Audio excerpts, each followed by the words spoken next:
Proceso al azar es el testimonio de un encuentro singular. Diversas circunstancias dieron en converger para que científicos y filósofos coincidieran en un escenario no menos singular para debatir una de las cuestiones más trascendentes del pensamiento humano: el determinismo o el indeterminismo del mundo o del conocimiento del mundo. Quizás solo exista este problema. ¿Acaso cualquier otro problema pueda reducirse tarde o temprano a esta cuestión? Proceso al azar significa dos cosas. En primer lugar, el evento mismo, el azar bajo los focos, un verdadero juicio al azar. Pero también significa su contenido, el proceso aleatorio como fenómeno de la naturaleza. El encuentro alcanzó, como veremos enseguida, una alta temperatura en los debates y en las exposiciones. ¿Cuántos acontecimientos como este han tenido lugar y han sido el privilegio exclusivo de sus protagonistas? ¿Qué no daríamos hoy para que una Cámara hubiese tenido la oportunidad de asistir, por ejemplo, al Congreso Solvay, con Einstein, Curie, Bohr, Born, Heisenberg, Schrödinger, Planck? Su palabra, su gesto, su pasión ya no están en la memoria de nadie. Precisamente poco después de la revolución científica impulsada por aquellos pensadores, se celebró el precedente más notable de proceso al azar. Fue en Nueva York en 1958. La física cuántica tenía, en efecto, muchas cosas nuevas que decir sobre el concepto de azar y de ley, sobre el realismo y sobre la observación del mundo. Pero de eso hace ya casi 30 años. Durante ese tiempo, la ciencia ha seguido evolucionando y revolucionándose. Y los protagonistas de estos progresos, Prigozhin, Tom, Ludwig, Landsberg, Margalef, han venido aquí a Figueras hoy en 1985. Traen las nuevas ideas sobre el orden y el caos, el azar y la ley, la simplicidad y la complejidad. Todo está preparado para revisar y debatir la cuestión más fundamental de la esencia y el devenir del hombre. Peter Landsberg, por su protagonismo en tantos frentes de la ciencia actual: mecánica estadística, biofísica, pensamiento científico. Günther Ludwig, por su labor de fundamentación en física cuántica. René Thom, creador de la teoría de las catástrofes. Avery Schatzman, por su penetración en la astrofísica y la cosmología. Ramón Margalef, por su contribución a las nuevas ideas en ecología y biología. E Ilya Prigozhin, animador del concepto de autoorganización como paradigma interdisciplinar de la complejidad, por la teoría de los procesos irreversibles. Están pues representados el mundo abstracto, el imperceptible por pequeño, el imperceptible por grande y el imperceptible por complejo. El intercambio de conocimientos es más difícil que el intercambio de estímulos, porque al fin y al cabo uno no se alimenta solo de lo que comprende profundamente. Es esta pues una convocatoria para remover las investigaciones y las ideologías, las ciencias y las creencias en torno del concepto de azar. No hay duda de que el marxismo contiene más ideología que el psicoanálisis, que el psicoanálisis contiene más ideología que la física atómica y que la física atómica contiene más ideología que la topología algebraica. Y no hay duda de que todas estas raciones de ideología tienen sus estímulos científicos. No podía haber mejor anfitrión que Salvador Dalí, siempre atento al devenir científico, ni mejor escenario que su casa. Bajo la cúpula del Teatro Museo se establecerá un fuego cruzado de estímulos de distinta índole. Todos han respondido con entusiasmo a la convocatoria. Ellos, Salvador Dalí, los ponentes y una audiencia expectante y polémica compusieron una atmósfera irrepetible. Pero esta vez las cámaras estaban invitadas. Transmito el mensaje que el señor Salvador Dalí ha remitido a los asistentes. El título es L'Enigme esthétique. El enigma estético. Amigos, meditad y tened en cuenta el gran honor que nos hacen los sabios y científicos al traernos sus últimos conocimientos bajo la cúpula del museo. Considerad y meditad que el propio Leibniz quiso continuar el arte combinatorio de Raymond Lull, el doctor iluminado. Las ruedas combinatorias funcionaban gracias a un hilo rojo que las atravesaba por el centro y que estaba cosida al pergamino. Y, de noche, decía que si se tenía la costumbre, continuaban rodando y combinándose en el sueño, como las ruedas del fuego ardiente, tal y como quería Heráclito el Oscuro. El fenómeno estético está estrechamente ligado a la historia de la ciencia, aunque solo sea por el mero hecho de que en ambas se da la elección experimental. Saliendo de las tinieblas medievales de Raimon Llull, que era un poeta, reencontramos la plena luz, cuyo estudio científico inicia el Príncipe de Broglie, otro poeta. El largo debate entre la teoría ondulatoria y la teoría corpuscular llegó a la siguiente conclusión: la luz es a la vez onda y corpúsculo. En la termodinámica, la dualidad contenida entre la entropía y la negentropía se convierte en el filosóficamente comprensible principio de indeterminación de Heisenberg. Después de Heisenberg y de su principio de indeterminación, sabemos que existen átomos encantados, donde el encanto es una propiedad de ciertos átomos. No es posible encontrar una noción más estética que la reciente teoría de las catástrofes de René Thom, que se aplica tanto a la geometría del ombligo parabólico como a la deriva de los continentes. La teoría de René Thom ha encantado todos mis átomos desde el día en que empecé a conocerla. Salvador Dalí, Marqués de Dalí de Púbol, Figueras, 1 de noviembre de 1985.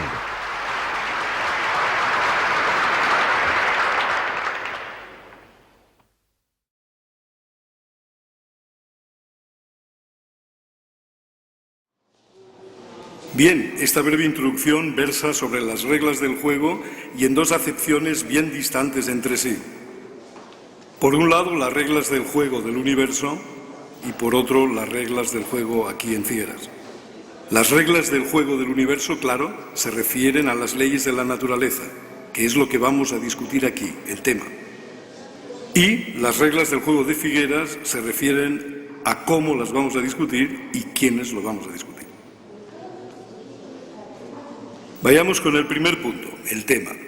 El tema es el determinismo del mundo. Y aunque empezar a dar definiciones es ya entrar directamente en debate, pues podríamos adelantar que iguales causas producen iguales efectos. Esa es la creencia del determinismo, o bien que cualquier suceso de este mundo es consecuencia de otro suceso del mundo, que todo lo que ocurre está escrito en alguna parte, etc. En el otro extremo, en el indeterminismo, tenemos la idea o la creencia de que existe la contingencia, de que no todo lo que ocurre obedece a una causa o a algún tipo de ley.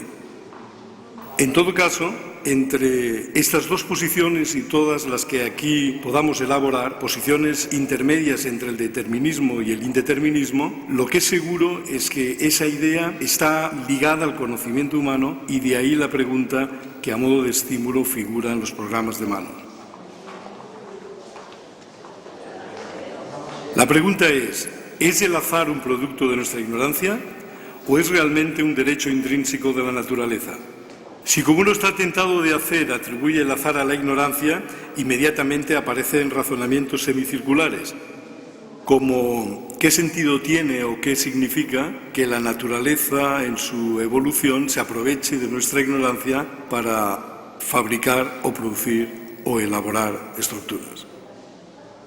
Bien, aunque el problema es muy antiguo, es fácil identificar el momento donde se produjo la euforia determinista. Bien, prácticamente es desde el instante en que se inventó la ciencia. Con Newton y la mecánica newtoniana, las leyes de la naturaleza adoptan una expresión de ecuación diferencial, unas ecuaciones matemáticas, y el estado del universo queda representado por lo que en física se llaman las condiciones iniciales. Esta dualidad, ecuaciones diferenciales por un lado y condiciones iniciales por el otro, permite que, fijado el estado de una partícula, podamos determinar perfectamente toda la trayectoria hacia el futuro y hacia el pasado. ¿Qué ha sido de esta partícula? ¿Qué es esa partícula? ¿Qué será la partícula en el futuro? La idea, generalizada en la ciencia de aquella época, pues causó una euforia ya dentro del mundo de la ciencia y abrió unas perspectivas sobre el universo mucho más generales. Por ejemplo, el epitafio que Pope escribiera para la tumba de Newton es bastante significativo en este sentido. Dice, Nature and nature laws late hit in the night, God said, let Newton be, and all was light. Es decir, la naturaleza y sus leyes dormían en la oscuridad, dijo Dios, hágase Newton, y de repente todo fue claridad. Es decir, que la idea de que Newton abría una puerta importante al conocimiento es muy clara. De ahí se extrajo inmediatamente una filosofía determinista a través de la idea de Laplace y del demonio de Laplace o del duende de Laplace, que es una generalización superada en muchos sentidos, pero que vale la pena recordar porque como referencia estoy seguro de que va a aparecer en muchos momentos de nuestra discusión. La idea es la siguiente: nosotros podemos imaginar un duende, un demonio, o como le queramos llamar, que tenga exactamente nuestro mismo conocimiento, es decir, conoce las mismas leyes. La única diferencia es que nos supera en cuanto a capacidad de cálculo y en cuanto a adquisición de datos. Si reducimos el universo en último término a partículas que responden a la mecánica newtoniana, pues llegamos a una idea del universo en que si conocemos un estado del universo, cualquier otro estado está determinado. Es decir, que el demonio de Laplace tiene nada más y nada menos que la película del universo, puede tirar hacia atrás el proyector de la historia de la humanidad, revisar en el pasado lo que haga falta, adivinar el futuro en cualquier instante, etc. Bien, la historia de la ciencia hasta nuestros días ha cambiado rápidamente, desde esta humillación que Newton infligió al azar, desterrándolo de la ciencia. A mediados del siglo pasado se cumple el primer pacto de la ciencia con el azar, a través de la noción de la probabilidad de la mecánica estadística. Y poco a poco el azar se ha ido introduciendo formalmente en muchas de sus ecuaciones. Lo más importante, naturalmente, es la física cuántica, que será uno de los paradigmas importantes también en los debates en los años 20 de este siglo, y que produjo una conmoción, como veremos también, con respecto a las ideas deterministas. En este sentido, es importante señalar que en el año 58 en Nueva York ya hubo lo que yo considero un precedente a esta reunión de hoy, y que ya reunió a científicos, físicos y filósofos para debatir el problema del determinismo y el indeterminismo en relación a otras propiedades importantes del ser humano no tan directamente ligados a la ciencia. Si admitimos una definición de ciencia que es más seria de lo que parece aparentemente y decimos que la ciencia es el consenso de los científicos competentes, el acuerdo de los científicos competentes, pues hay dos puntos que nos interesan para lo que vamos a hacer aquí. En primer lugar, que aunque los científicos acepten las mismas leyes, todo el mundo, por ejemplo, está de acuerdo en que la física cuántica se aplica con un éxito muy grande. No todos tienen la misma ideología, quiero decir, no todos tienen la misma visión del mundo con respecto al determinismo, a esas leyes, que es distinta la visión del mundo que permite deducir esas leyes y es distinta también la visión del mundo que mucha gente extrae de esas leyes, es decir, su interpretación. Por otro lado, también es importante darse cuenta de que una vez uno consigue, lícita o ilícitamente, será otra de las cosas que vamos a discutir aquí en esta reunión, una determinada filosofía de la ciencia, tanto si extrae determinismo como si extrae indeterminismo, una vez ha extraído una de las dos cosas, su paz interior, su paz espiritual o el provecho que le saque emocionalmente, también es muy distinto. Si tomamos, por ejemplo, la filosofía determinista, para unos el determinismo es algo muy amargo, algo que no deja sitio a conceptos como la ética, como la libertad, como la creatividad artística e intelectual, etc. Aquí podríamos citar el célebre párrafo de Jacques Monod cuando dice: «Es necesario que el hombre despierte al fin de su sueño milenario para descubrir su total soledad, su radical extrañeza. Ahora sabe que está al margen del universo en el que debe vivir, un universo sordo a su música e indiferente a sus esperanzas, a sus sufrimientos y a sus crímenes».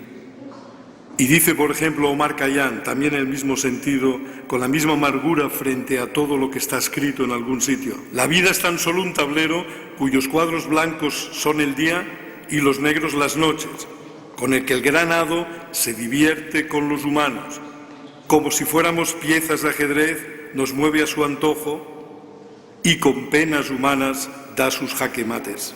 Terminado el juego, nos saca del encasillado para arrojarnos uno tras otro en el cajón de la nada». Para otros, en cambio, el determinismo es todo lo contrario. es quizá la verdadera libertad, el verdadero consuelo, incluso la razón de la creatividad artística e intelectual. El ejemplo más importante en este sentido es de Einstein, en una carta que escribió a la viuda de Michel Besso, que era un amigo suyo, cuando éste murió, y que dice lo siguiente: «Michel se me ha adelantado en abandonar este extraño mundo. No tiene la menor importancia. Para nosotros, físicos convencidos, la distinción entre pasado, presente y futuro es una ilusión, aunque sea una ilusión tenaz». Es decir, para Einstein ni las peores y absurdas crueldades tienen razón de amargarnos de ninguna forma. En el arte ocurre lo mismo. Para muchos artistas encuentran en que todo está escrito, en el determinismo, pues su verdadera forma o su verdadero mérito en la creación artística. Muchos artistas presumen, escritores por ejemplo, de que la novela se escribe sola, o muchos artistas, muchos escultores dicen: no sé qué pasa, pero una mano me guía, la escultura tiene su propia dinámica, la pintura también se hace solo, mi mérito es una especie de revelación en cazar este determinismo que ya está escrito. Es decir, descubren las obras más que crean las obras. También nosotros en nuestra vida cotidiana tenemos sensaciones deterministas o indeterministas. Los que han llegado, por ejemplo, en avión a este congreso han confiado en un grado razonable de reproducibilidad de las leyes de la física. Esto por un lado.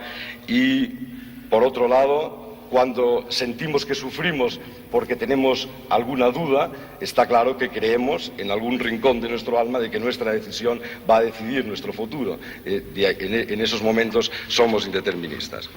Bien, hemos dicho antes que a pesar de que los científicos, aceptando las mismas leyes, pueden tener visiones del mundo distintas, es decir, hay un margen a la ideología o hay un margen a la creencia o a la mentalidad, también es importante señalar, y digamos de paso también que entre los invitados que tenemos aquí, científicos, están también representando esas diferentes ideologías, también es importante decir que el grado, la visión del mundo que un científico tiene no es del todo independiente del dominio de investigación al que se dedica. Si distinguimos ciertos niveles en la observación y en la experimentación científica, por ejemplo, empezando por lo que podríamos llamar el nivel mesoscópico, intermedio, accesible, visible a los sentidos y que además es simple, la imagen de ese nivel sería pues una bola de billar, lo más simple, o las máquinas que nosotros mismos hacemos. Uno tiende a ser determinista si observa ese mundo. Y ese mundo condiciona mucho nuestra intuición, tanto que luego cuando llegamos a otros límites de la observación nos encontramos con que no todo funciona como bolas de billar. En el mundo microscópico, en el límite microscópico, que se hace invisible precisamente por pequeño, la tendencia es al indeterminismo.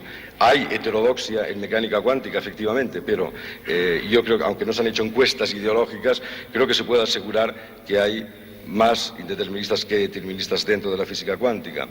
En el mundo invisible por grande, en el megascópico, los que observan los astros y están acostumbrados a predecir eclipses con siglos de antelación, tienden a ser más bien deterministas. En el mundo mesoscópico, es decir, en un nivel intermedio, pero no simple sino complejo, donde serían los sistemas vivos los que observamos, ahí es una tendencia indeterminista. Y luego está el mundo abstracto o el mundo de la matemática, donde es quizás donde está menos claro, pero donde también diría que se acerca más al determinismo. Bien, en los días que siguen va a haber unos conceptos, unas teorías de la ciencia que están íntimamente ligadas con estas ideas y que van a sonar frecuentemente por esa circunstancia de estar ligadas al azar. Bien, yo creo que si algo podemos extraer de todo esto es que en el fondo de todo científico sí hay siempre una mentalidad determinista. Eso por oficio. Un científico lo que busca es cierta reproducibilidad de las leyes. Pero eso está en el método. Es decir, el método científico podemos decir rápidamente que tiene la propiedad primera de creer, por hipótesis de trabajo, que la naturaleza es inteligible, que se puede separar la mente de la materia, el sujeto del objeto, el observador, del observado y, en tercer lugar, que hay un proceso dialéctico entre experiencia y teoría que permite avanzar la ciencia. Pero, naturalmente, si entendemos como conocimiento el hecho de elaborar imágenes del mundo, la ciencia es una de las formas, no todas.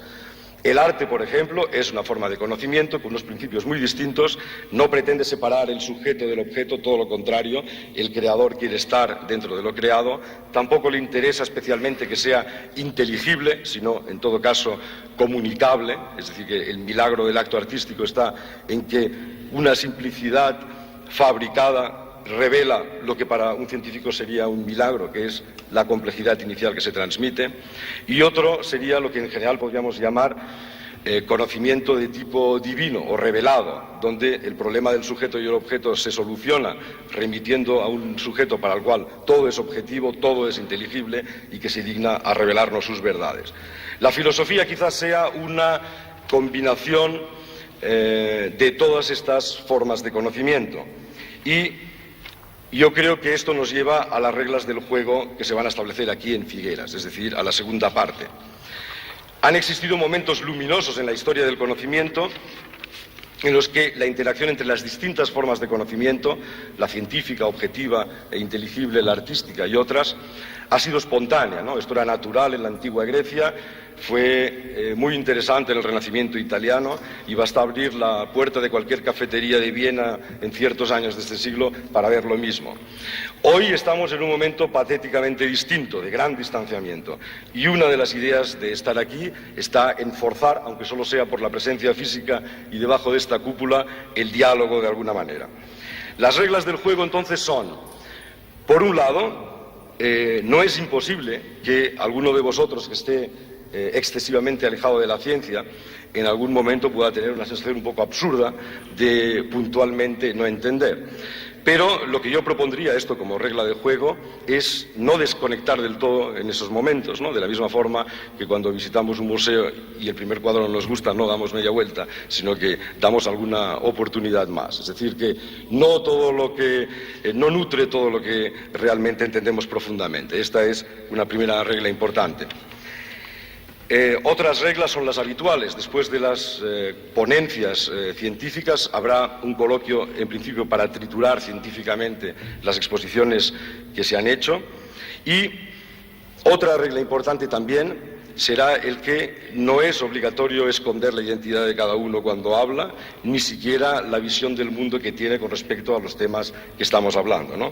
Quizás para dar ejemplo diré que yo soy indeterminista en el sentido de que creo que la naturaleza tiene cierto derecho a la contingencia.